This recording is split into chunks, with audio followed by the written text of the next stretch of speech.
Hello everybody and welcome to the Star Wars Celebration Fan Stage. I'm your host of the Fan Stage, Dan Sarah. Listen, I don't have to tell you what you're in for. This is going to be a spectacular treat. Welcome to celebrating the Ewok Adventures.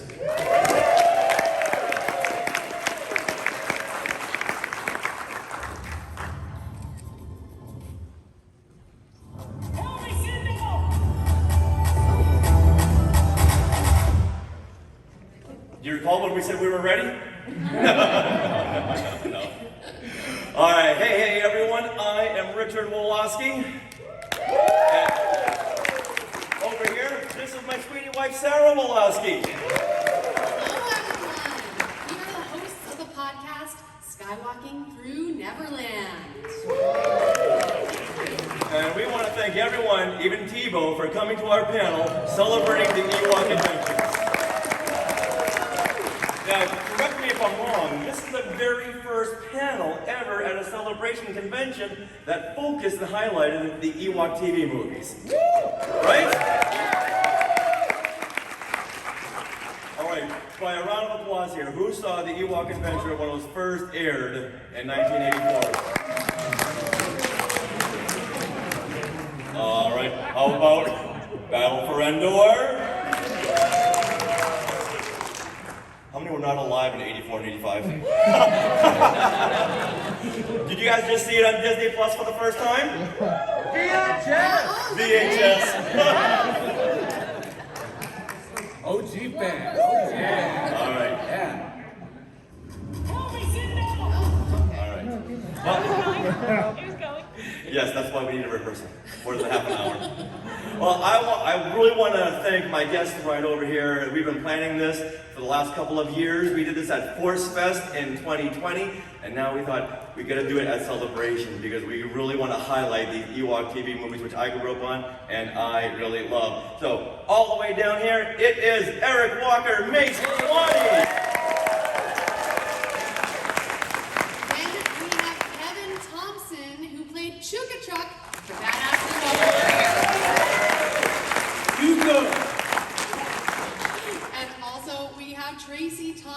Who penned Kevin's biography, My Journey to Endor. She is a frequent guest on the set. She has many backstage type of things, perspective. So over the, go ahead. Tell everyone the great thing. That's right. We didn't want to miss that. So over this next hour, we're going to give you so many fun facts about the Ewok Adventure, behind-the-scenes stories by those who are actually there. So let's come on over here to our good friend Eric Walker. Eric, what do you think about when you hear someone say that they're a big Ewok Adventure fan and they grew up on these movies? Well, it's quite a humbling experience when somebody tells me that I was the Caravan of Courage was their first movie in Star Wars that they ever saw, which like blows my mind, but because I'm a big Star Wars fan as well, so but yeah, it's a very humbling experience to know that if I played a role in a movie and helped you escape your everyday worries and stuff, and you had fun, you laughed, you cried, it's just an honor. Tell us about the audition process and who you beat out. Maybe Robert Downey Jr. or a young Leonardo DiCaprio? It's funny you mentioned Robert Downey Jr. because I played his little brother in Lesson Zero, so he was probably too old at the time, but Leo, maybe. The process when I auditioned for the Ewok Adventure, of course, I didn't know it was going to be like for Star Wars. One day, my agent called my dad and said, I have a same-day audition for Eric. It's for a 1-hour after-school special. And, you don't have to read, you don't have to go by and pick up the script. They just want to meet Eric to see if he's right for the part. My dad said, okay, and he got me out of school. And then I went to the Egg Factory, which was right across the street from Universal Studios. It's now a Subway here. And I met John Courtney and Tom Smith. And they said, Eric, we think you look right for the part, but the executive producer's not here. Of course, they didn't say the executive producer was George Lucas. But we want to get you on tape, and I know we said you didn't have to read, but can you go take the script, go out in the lobby and spend 10 minutes studying the script, And they gave me the scene with myself and Sindel. So I didn't see Ewoks. I didn't know it was an Ewok thing. It was just Sindel and myself at the fireside. The fireside scene where he's like, after they ran away, that scene, before the pet boar comes and gets us. So I read it, but I said, I'll do it on one condition. Since you didn't give me time to study the script, at that time I had been studying acting, and I was a very serious actor. I said, you gotta let me do my monologue, so at least they could see that I could have a range of emotions, and I could get into a character. So I did a monologue for them, and it just turns out that that's all they got was the monologue. So that's all George saw was me crying and talking about my family, my mother and father dying, and George loved it, and I was George's choice. So awesome. Yeah. And Eric on his YouTube channel has got his audition video. I do. They gave me the original audition that I did for them that George saw, so it's on my YouTube channel. Yeah. And name that YouTube channel? I'm sorry. It's at Eric Walker Music. All right, now Kevin, you started as a stunt Ewok in Return of the Jedi, and then you made the transition over to the Ewok TV movies, where you played Chukadrock, one of my favorite Ewoks of all time. So tell us how you approached playing Chukadrock and how he could differentiate from the other Ewoks. Well, one with on Return of the Jedi, I played with being stunts. I was the man basically thrown into whatever was needed. I was the cornerstone for well, we just need you to do this, and it becomes that. And so I did most of the battle, 90% of the battle scenes in Return of the Jedi. So when we had this audition, they brought out all the Ewoks, and I had no idea, but they didn't give us a script, kind of like the same thing what Eric was saying. It was still kind of a hush-hush thing. So they just said, give us a couple of different characters. And I just started working out different things, and they went, yeah, more of that. So it was kind of like almost like a Santa Claus or like a Hoss Cartwright type of a type of a character. I'm big, I'm burly. I was one of the largest Ewoks out there, and I always wanted to be the tougher Ewok. I love that Warwick sold the whole thing with that scene on Princess Leia at the log, and he was the cute one. So I knew that I was not going to be as cute as Warwick. That was just a given. So that was not the card. So what I could play was the tough Ewok, and that's what I always wanted to play. So it was much more of that. But you don't want to bring too much toughness out there. So that's why I played it more like a Hoss Cartwright or a Santa Claus type of a thing. You're a happy guy, but I know how strong I am. Mm-hmm. I'm stronger than everybody else, but I don't have to show it. But it was a fun time. And what was also fun was we had our own dressing rooms. Because on Return of the Jedi, I was in a trailer with 10 other guys.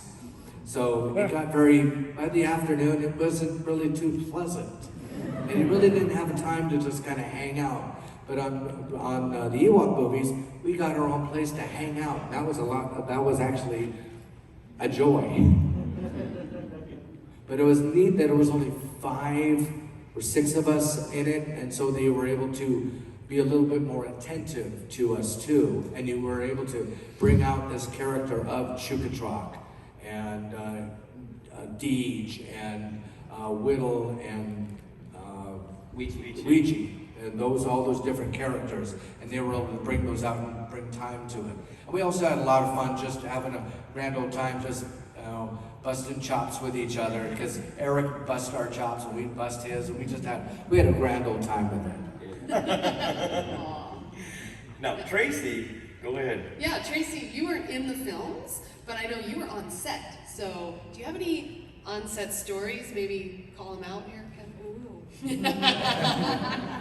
So, Kids, block your ears. no. By this was pre-marriage, right? So we were dating at the time, and so I got to go on the set every weekend. I flew in because I'm from Southern California, and they filmed in Northern California. And so I got to hang out on set and see them behind the scenes, and Eric was just a kid. And it was fun to get to know him and his dad. We even went to his house for dinner. Do you remember that? Yeah, I do. Yes. Yeah, I was a snotty teenager, but But that's okay. We all were snotty teenagers. No, he wasn't. But yeah, so it was fun to see the behind the scenes and get to know Kevin a little bit more as an Ewok. So and his private dressing room. I won't go into that, but I was talking about A lot of kids here. trailer. But We had cookies. That's not a euphemism. but it was fun. We got to get to know each other, and they really did become a family. Oh. So. Now, I was told that you had a fun Warwick Davis story. Oh, yes. Well, Warwick also, I mean, you see the magic when he puts on the costume, but he's also hilarious out of the costume. And he wasn't filming that day, and so I went to the swimming pool at the hotel where they were all housed. And in his little mischievous way, there were these huge flowers. I don't know if you guys remember it. They were set flowers with props. And they were huge. They were almost bigger than Warwick. And yeah, that scene was deleted. It was the deleted gulping from- flower blade. Yeah. yeah, and so he got to keep the flowers. And so he was running around the pool area. There was this grassy area, and all of a sudden he would have this big flower planted in a person. He would sneak up to people behind, at the pool, and he put this big old flower, and then like the lady in her bikini would turn around and jump because this flower was huge, and he was hiding behind the flower. And you could see him just getting a big thrill out of it. It was cute. They'd pick the flower up and move on. And then yeah.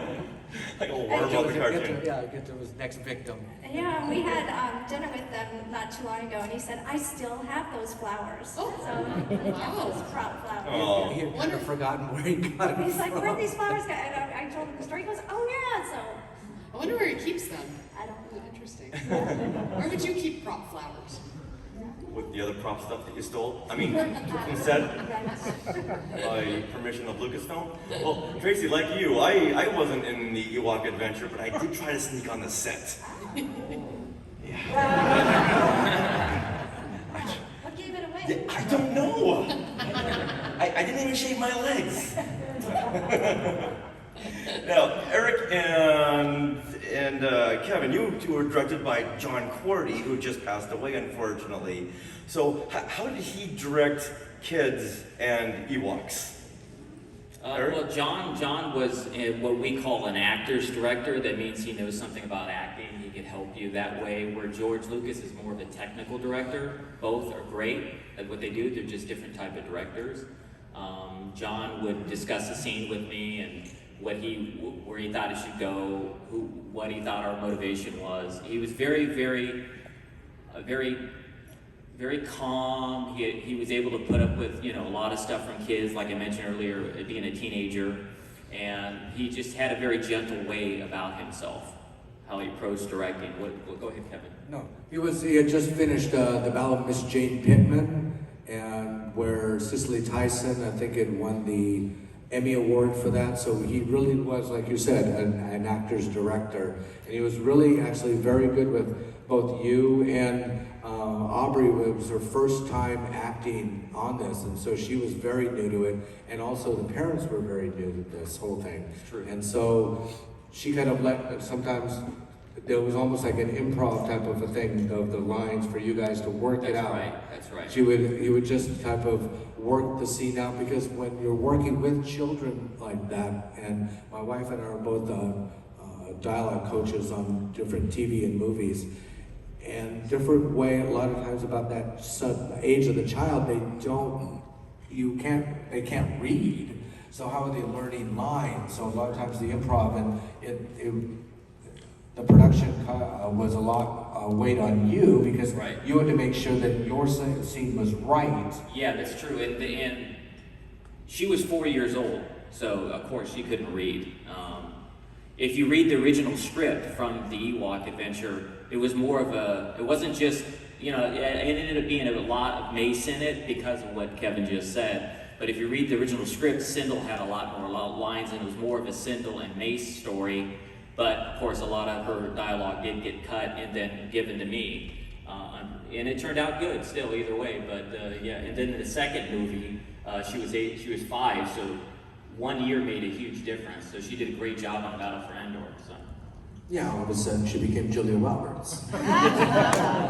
Whereas George Lucas has this faster and more intense, how did John Courtney direct? You were 15 and she was 4, so how did he direct her as opposed to directing you?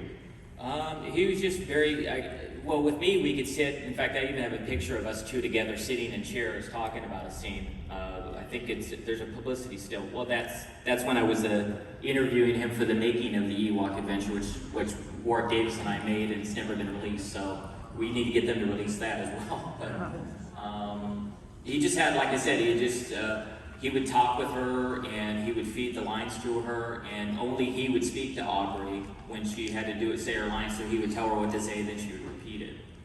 So, and yeah, like I said, it was just, it was a slower pace. It wasn't fast and intense. It was more like help us get into character type of thing. So it was a lot slower. But when George visited the set, suddenly everything was running 100 miles an hour faster.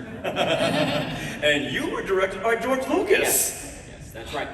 He wouldn't announce it back in the day because of some stuff that was going on, but now, yeah, George directed the 1 week reshoot where we did all the pickup shots because John Courtney had a prior commitment on another movie that he had to get started, so he didn't have the time. So George stepped in. And the first day we did the pickup shots on the reshoot, you had George Lucas written as the director, and then the next day, I don't know if you noticed that, it changed back to John Courtney. I think maybe the AD got in trouble for putting George's name on the call sheet, but we have the call sheet, so we have proof, George. What was that one big scene that he directed you in? He directed, it's amazing how many stuff that we did, like the scene where we go get more medicine for Sindel, that scene where I stick my hand in the tree, that's George's. He directed that scene. That scene was replaced, it was supposed to be the flower scene, where we went to the flower and got the medicine there, but I guess he didn't like the way it turned out or something happened.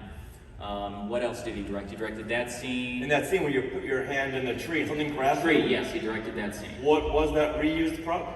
It was a prop from Empire Strikes Back. They just redressed it. The scene where they're inside is it an asteroid? The asteroid, yeah. Yeah, and then they escape because they're inside the creature. It's that the space slug. Space slug. Yeah. Instead of being like 40 feet long, it's 4 feet long. Yeah, it's a small little.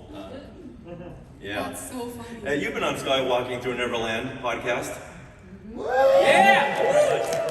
And one of the most amazing things that you had ever shared is that a lot of what we hear from Sindel is not by Aubrey Miller. Yeah, the first movie, again, because of Aubrey's age, in Caravan of Courage, the first Ewok movie, that's not Aubrey Miller's voice. They brought in another actress, her name was Tiffany Brissett, is that her name? I think she was on Small Wonder, she was the robot later, but she played Sindel in the first one, but by the second Ewok movie again, the Battle for Endor, Aubrey, I was real proud of her because she was old enough to do her own voice in the second movie, so that's her voice in the second movie. And in fact, does everybody realize that one of the reasons why the Ewok movies were done, not because just Warwick did a wonderful job, but George and Amanda were going through a divorce, and he decided he was going to make a fairy tale for his daughter Amanda. Yeah, so it was. He and Marsha were getting divorced? Yeah, he and Marsha were getting divorced at that time, and it just either finished, and so he made this whole fairy tale for his daughter Amanda. Amanda Lee. I was getting. Yeah. Wow. Yeah, so when you think about it, how cool is that to have a dad that will do 2 movies for you because you love Ewoks? That is the ultimate power play. Yeah. I made 2 movies. What did you do, Marsha? I know it was your idea to kill off Ben Kenobi, so we'll give you that. We love Marsha Lucas if you're watching. Now, Eric, you and your dad took some amazing on-set photos and behind-the-scenes pictures. Yes. So we kind of got in trouble during some of those because I took the camera into where they had all the props, and later they said I shouldn't have took some pictures of all the miniatures and props. But yeah, my dad took a lot of great photos. when we're on the set. So There's let's the go through flowers. some of these actually, and then you and Kevin can share your memories, and Tracy, if if it sparks a memory for Well, you. this picture is from the scene we've been talking about that Tracy mentioned, the flowers. This scene was cut from the movie. There's your flowers. Perfect. All right, let's go to this one here. What's happening? Who's this burly hunk? What's going Like I on? said, we like to bust each other's chops. That's me and Kank, Margarita Davis. Fernandez. Farrell, yes, she's married. She got married. Margarita Fernandez. Who did she play? Kank. Okay. Wizard. Wow. Okay. Oh. And there's Eric over there going. Yeah. Okay, don't. What's happening? Are you like trying to put Hey, guys, milk, what's blue going on milk on here? her head or something? It's lunch. That's a weird She shot. deserved whatever she'll whatever. It's either milk or orange juice, probably. I'm guessing 99% of the trouble on set was from you. No, it's from Margarita. Oh. All right. What about this one? You're on a horse. Oh, there it is. Chukachak on a horse. You do realize that a horse's internal enemy is a bear, right? And I'm a bear on its back. And it always wanted to knock me off. It would cruise me right into the low-hanging branches of a nearby tree. Because I couldn't see where I was going. I mean, I don't know if anybody has ridden a horse, but how many people have ridden a horse blindfolded? In a bear suit. In a bear suit. Anyone? Going full Anyone? gallop. Anyone? Full gallop. Yeah, anybody?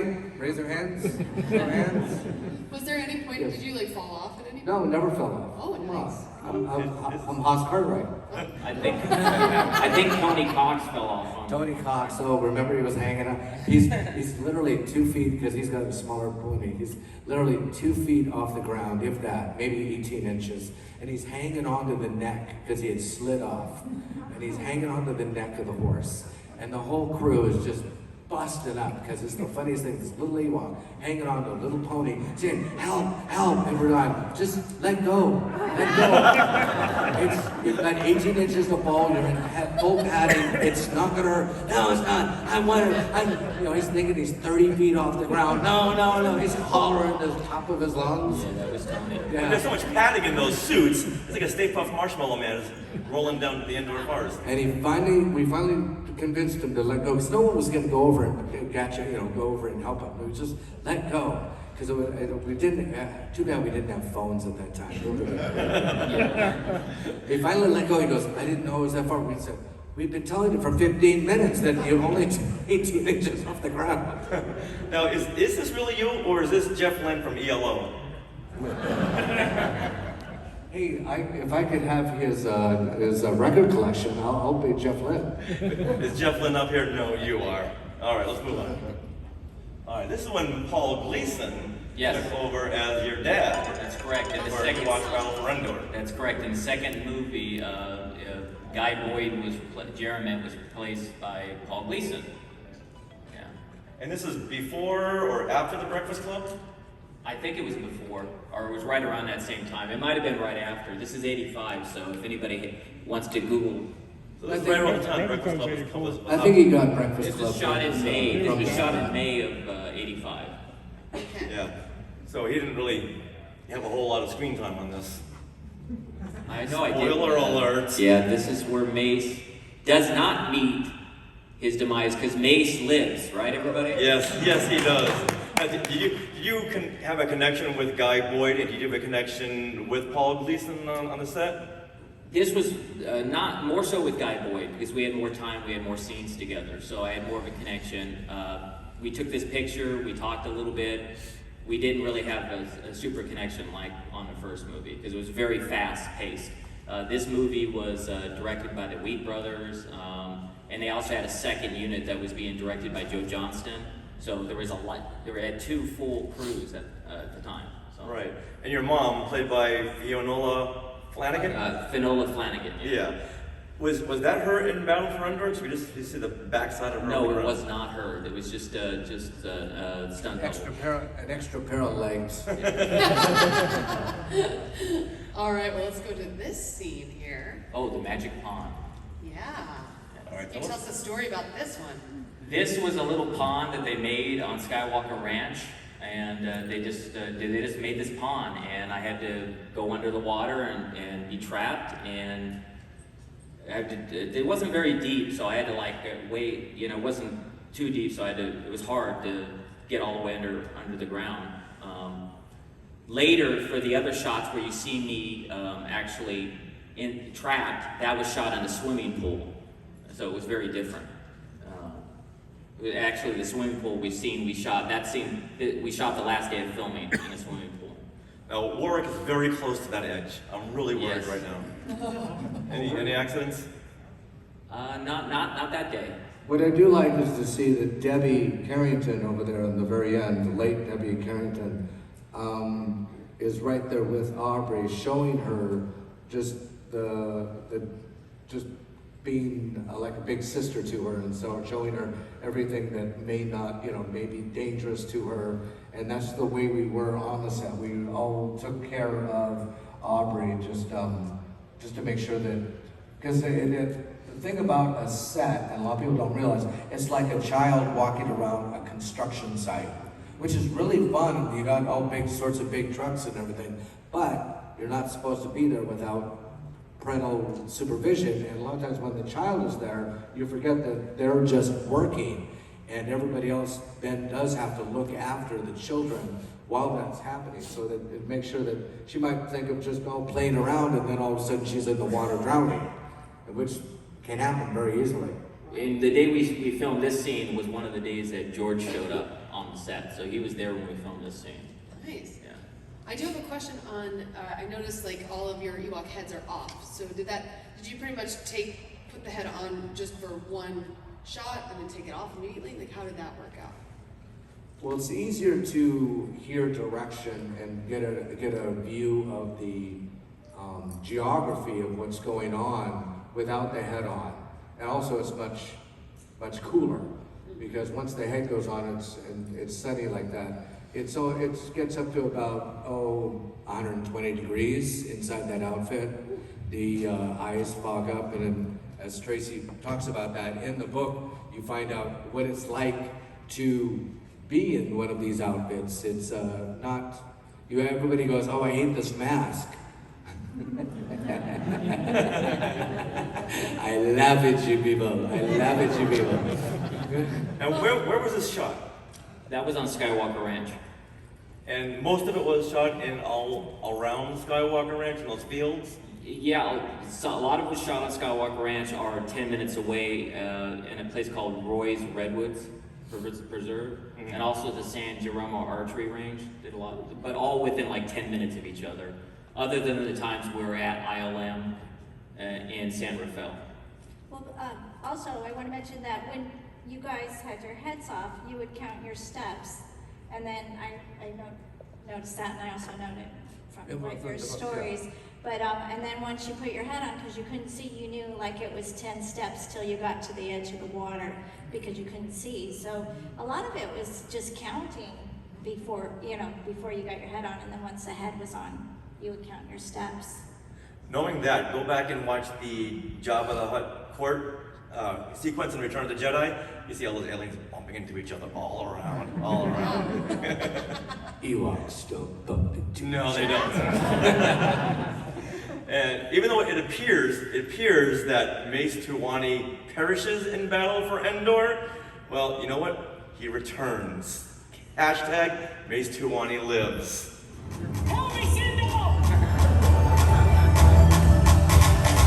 Hey now, listen up. There's no need to hesitate.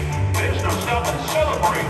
Every day's a brand new day. Let's get going. What you say? Nothing's complete, nothing's concrete. Sweet or sour, it's what we make. The question is the answer to most everything. Now in 1985, when I saw Battle for Endor, I was really sad that the whole Tuwani family, except for Sindel, died. That really bothered me. So when you and I became friends and you said you wanted to do a music video, I was like, we gotta bring Mace back. Yes. We've got to bring him back. That was one of the highlights. Good job. Richard directed the music video. Good job, Richard. Thank you. That was a lot of fun. Now, when you think of the Ewok adventure and Battle for Endor, what are some of your favorite scenes? My favorite scene is actually the fireside scene where I'm trying to comfort Sindel and make her not worry, and I tell her I'm going to be mom and dad and take care of her. Another reason why is that's the only scene that wasn't dubbed in Loot. So it's actually my voice on the set in that scene. So because they ran out of time, and they said, oh, we can clean that one up. The sound wasn't too bad there. So that's my favorite scene. Another, of course, I helped kill the Gorax and save the day. So that's another. I had it under control. I really did, until he leads the little stupid fairy out and the rocks come flying out. I had everything under control. That's the best. You know, it's one of the things that, you know, it's like helping the plumber. Really, dude? You gotta help? I'm gonna charge you double. I should have charged him double. He left the frickin' fairy loose. I know, sorry. I had it under control. My next chop was taking the Achilles tendon out, and then Korax is down. And also, that would be one of my favorite scenes too, when Chukatrak dies. Not the fact that he died, but the fact that we know where you're going with this. We know where you're going. Yeah, I know. Yeah, sure. But Kevin was so great. He helped me, and we actually rehearsed the scene a lot. So, although Amanda Lucas, I understand, we made Amanda Lucas cry. So no Ewok is ever allowed to die in a movie after that. Just the whole Twani family. Yeah. All right. Kevin, what about you? What are your favorite scene from Ewok Adventure and Battle for Endor? Just getting the idea that you get to play an Ewok again, it's like, wow. Oh, I thought I had hung that up and it was going off on something else. And now all of a sudden we're doing Ewoks again. So that was just a fun, knowing that I was getting another, as an actor, he's like, oh, okay, I got a couple of weeks working, this is great. But to find out that I was playing a tough guy, a tough Ewok, exactly what I've always wanted to play. And so on the scene with like the axe scene, when I throw at that, with the just all the toughness of scenes like that, being able to ride the horse to save the day, and then the battle of the Gorax. Like I said, I had it under control. You know, script-wise, I had to die, so it's just one of those things. So, you know, but I just want to let people know I had it under control. On Battle for Endor, they brought me back as just like a Jedi. I was the stunt guy. There was one scene in the very beginning, I throw a spear, and then I throw an axe, and then they put a different head on me. And then I throw an axe, and then I shoot an arrow at him. And then, so it was fun doing all the crazy Ewok things of trying one in the battle, and then when we get with Wilford Brimley and we take on the, what were those guys' name? The Marauders? The Marauders. We take on the Marauders for that final, I asked him, he's already not quite dead, but almost there. But that was fun doing all those battle scenes again during the Battle for Endor. All right, Tracy, what's the one scene that when it comes on, you gotta tell Kevin, shh, I wanna see this? Well, I like the fireside scene. I was there visiting, and I think it was the first time, wasn't it, more advanced technology, where they actually were up for an Emmy for the fairies and the lighting of that. I remember watching you guys in the campsite, or the campfire, and they put the lights, like it almost looked like Christmas lights was it on a fishing hook? Yes, it was. And they buried the lights in the dirt, and then they whipped it up. Oh, I know what you're talking. You're talking about it's later in the movie. It's when the Whisties come.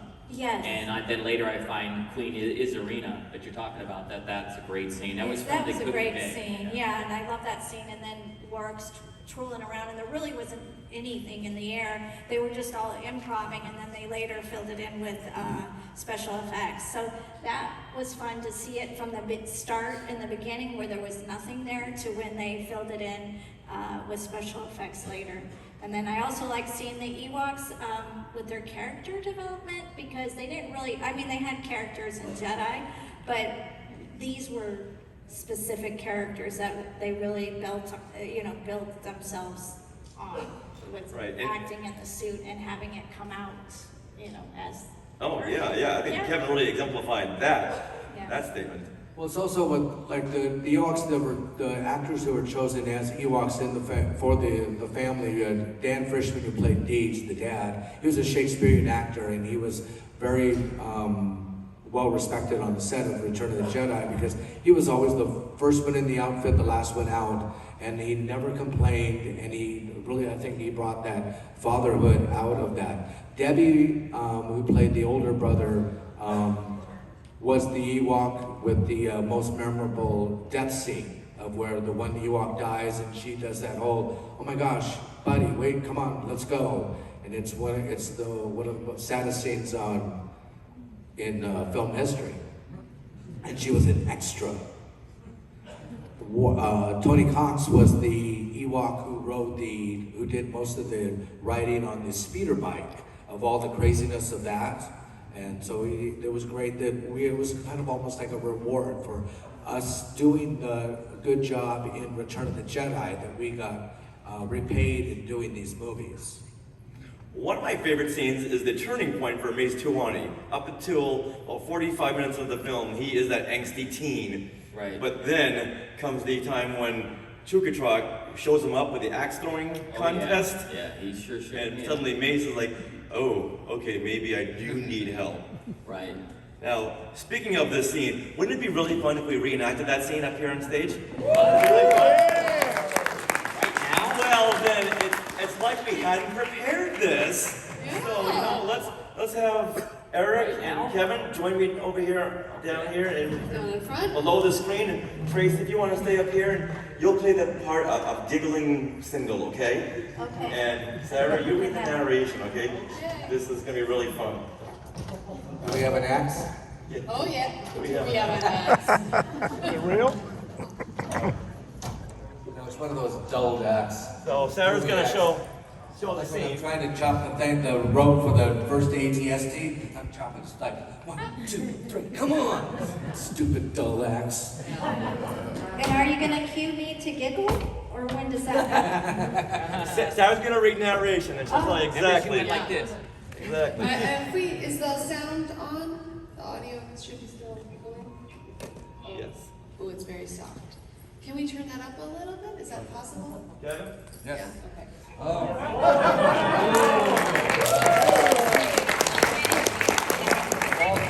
Put it on back. Okay, all right, we'll restart it in a minute. Hold on, we're not done yet. So why don't you guys come right over here? And there you go. This is your ex. How's that feel? I love the 99-cent store. There you go. All right, I'm gonna be over here. I'm gonna play the tree. Hold on. Hold on. Oh, there you go. Hold on. I'm gonna play the tree. All right. Now. All right, well, should we play the video first? Yeah, I'll play the video so we know what we're talking about. All right, here is the actual scene, but we're gonna do it much better. Wait 1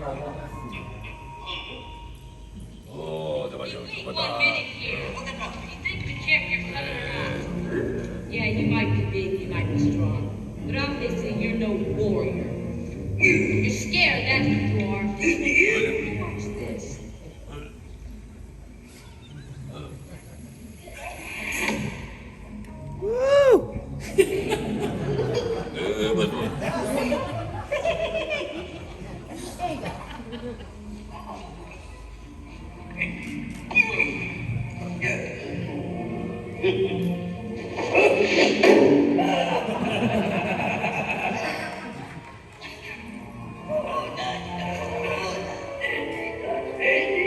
I've never seen anything like that before.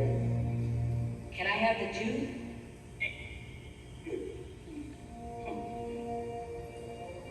Would you please come with us? We need you. And so the ivory tooth is returned to its rightful owner, the brave woodsman Chupacabra.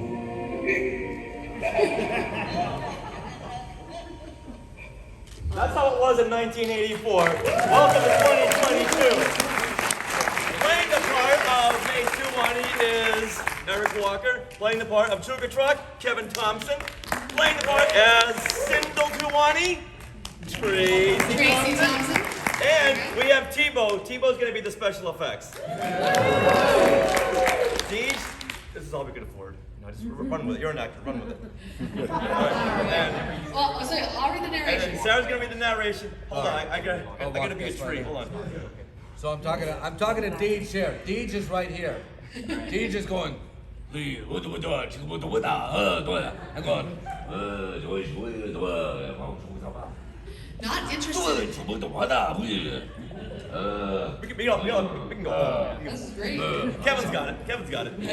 Not interested. Hey, in wait a joining the minute. mission. Hey, wait a This minute. is all his prep. Hey. Work in here. Hey, wait a minute. What are you? Get out of the seat. Be a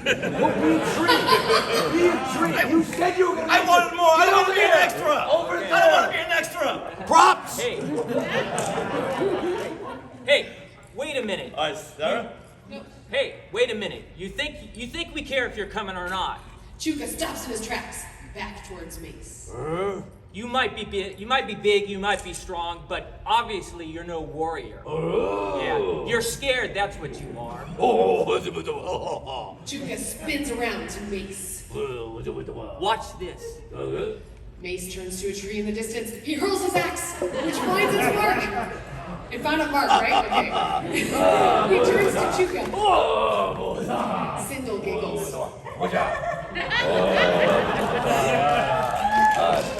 Chuka drumsticks in. Uh-oh. He condescendingly pats Mace on the shoulder, then hits him in the stomach with his axe. And he throws his weapon.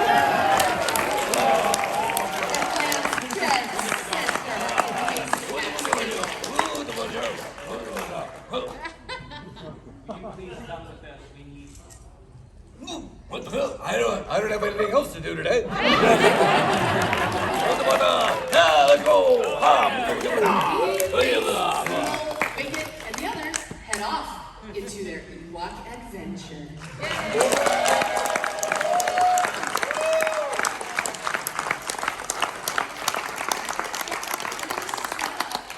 For audience Q&A. So if any of you have questions, there's a mic right there in the middle.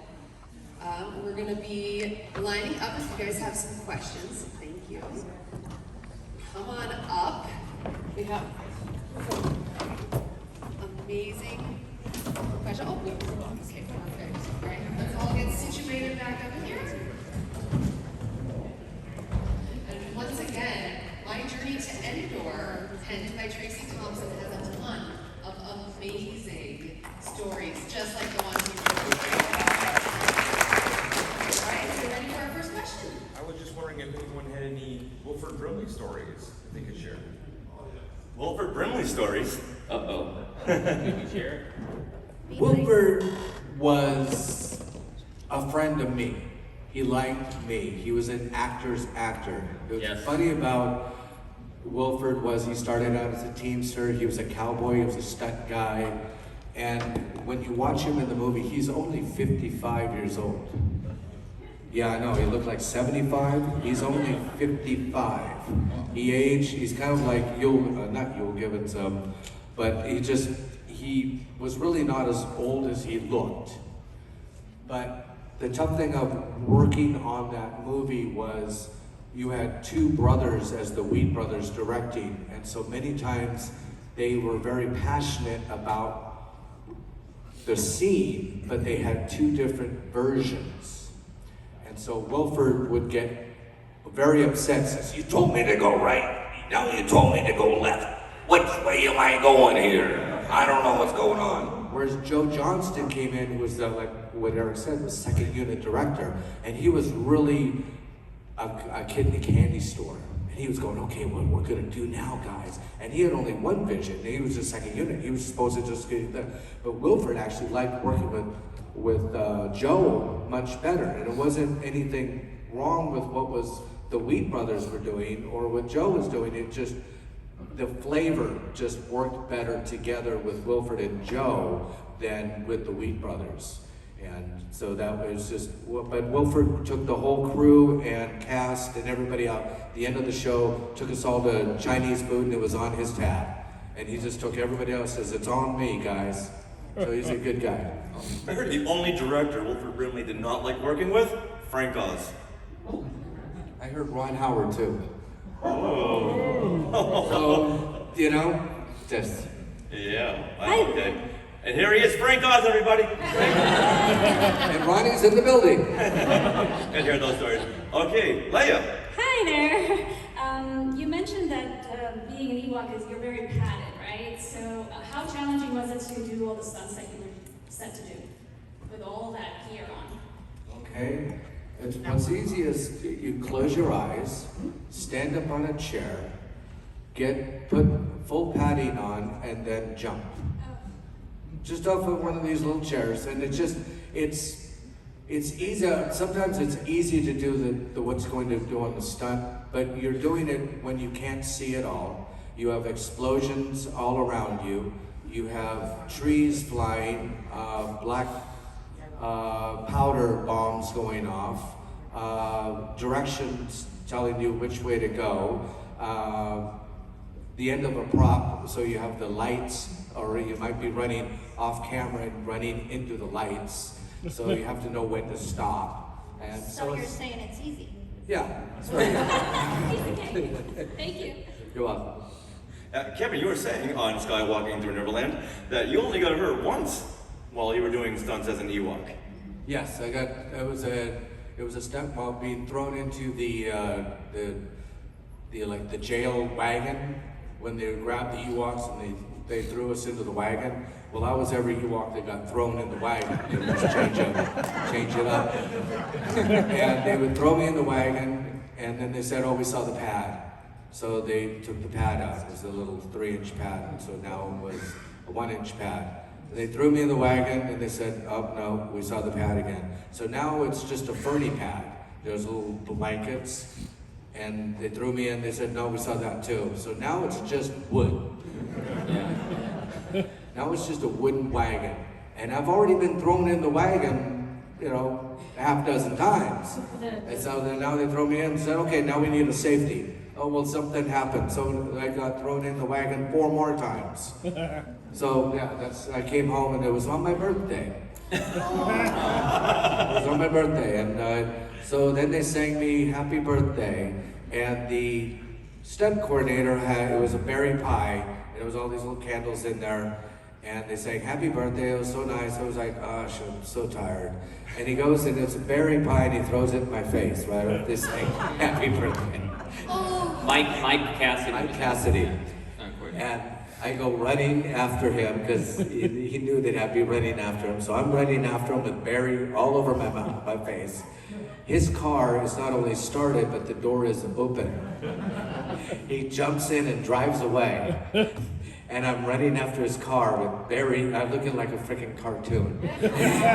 So when they were throwing you in the back of that wagon, were they more concerned? He had an idea of what was about to happen to me.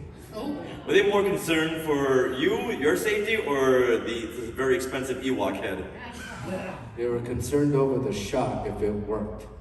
That's all. There was no concern for me. I'm a stunt man. They figured you got all that fur, you're fine. And you'll never be replaced by digital stuntmen. Yeah. No. All right, next. Hello, this is probably more of a question for Eric.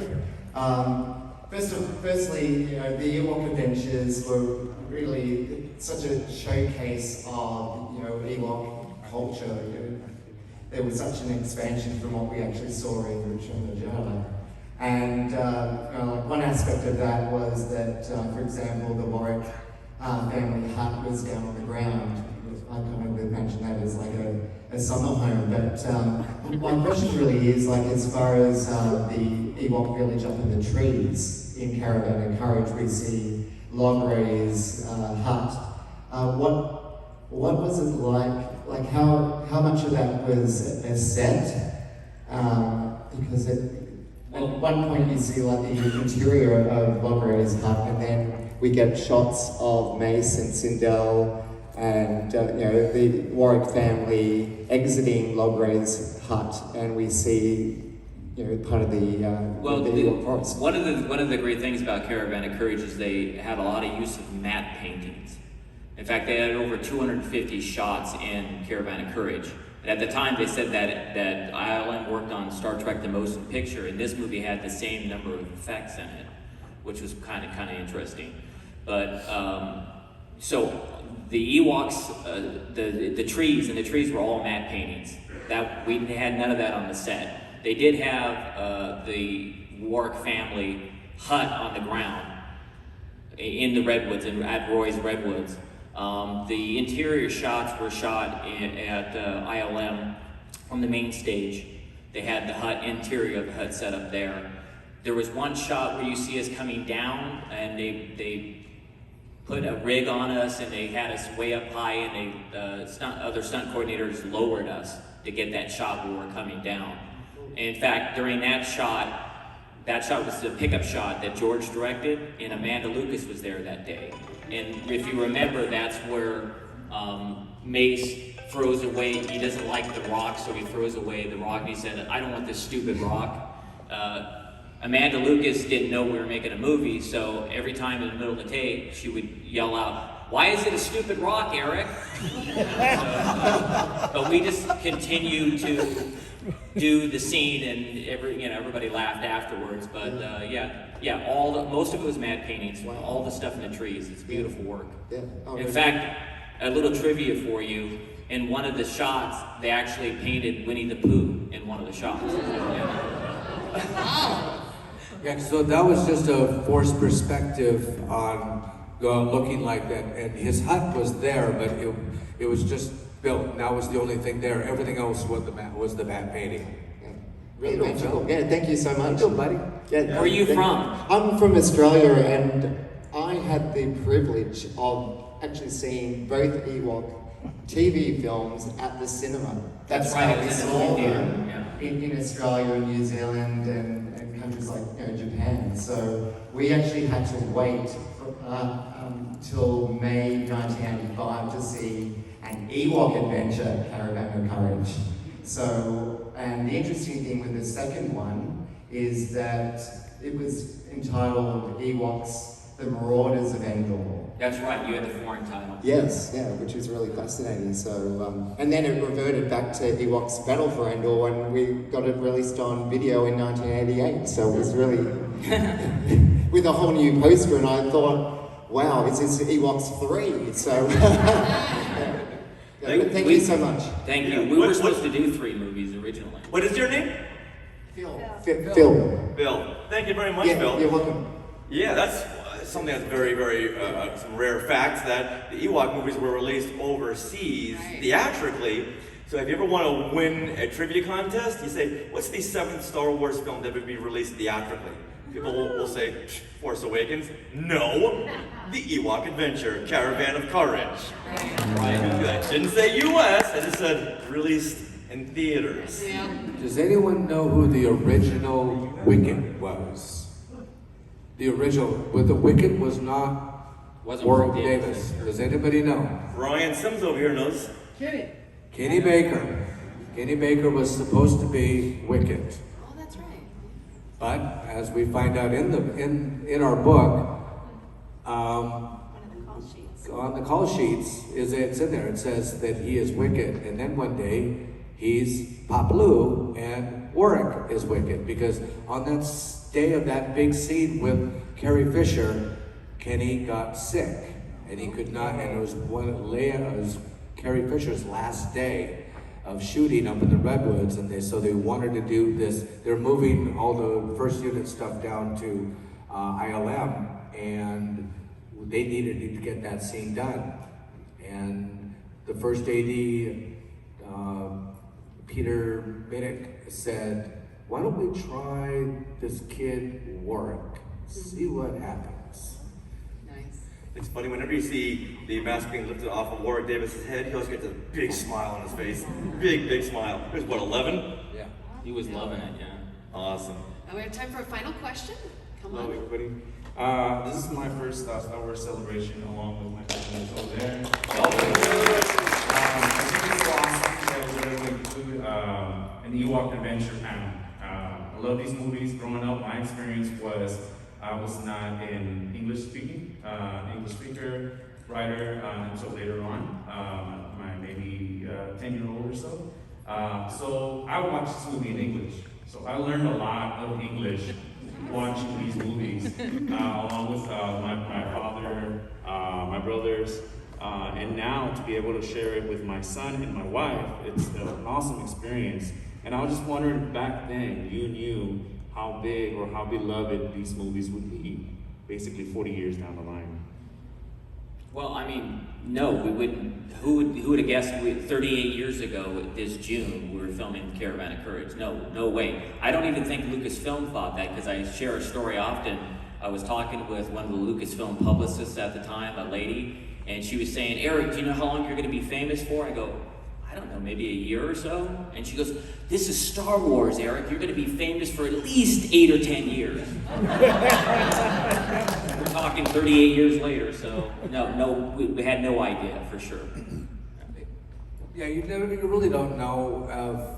You put something out there. It's an artist, and you draw something, you write something, you sing something. You just were having fun at the time, and you show your passion at that time doing it. And a lot of times you're going through the motions and saying it's a job today, and you have no idea that 40 years later down the road that we would even know this. There was an actor, he just was talking to me the other day. Do you think I could tell this with Dickie, what he was saying? Sure. Dickie Beers. Dickie Beers. Yeah. Dickie Beers, who was the stunt coordinator for Boba Fett. His daughter and my son went to school together, and they had no idea who their fathers were. And they were saying, somebody had brought a book to school. It was a Star Wars book. And they were looking through it, and my son goes, oh yeah, my dad's in Star Wars. And she looks at him and goes, well, my dad's in Star Wars. He goes, well, which one? She says, oh, Return of the Jedi. He says, well, my dad's in Return of the Jedi. And I was like, well, what did he play? He says, oh, he played a whole bunch of different characters. I think he was one of those, like, stormtroopers. He goes, wait a minute, my dad fought stormtroopers. Yeah, and he comes home, he says, Dad, do you know Dickie Beers? I go, yeah, he's one of the stormtroopers. He goes, unbelievable. And she comes home, and his name was in there that he was doing stunts for Boba Fett. And he says, Dad, did you know who did you play? His daughter Amy said, Dad, do you know who you are? He goes, no. He says, you're Boba Fett. He goes, who is Boba Fett? And so it was at that day that he realized who he was. He had no idea that he was Boba Fett. And that's really what we are with all this. We have no idea. Thank you. Yes. Thank you. Woo! All right. Before we go, we have a little bit of time. We wanted to plug what you guys have going on, what we all have going on. So Eric, if I could have you. Okay, thank you. Yeah, my passion now is music and also all for sci-fi. I have a podcast. A couple of years ago, I realized that there's always these podcasts for like Star Wars or Star Trek, but I don't see a podcast that covers all of sci-fi.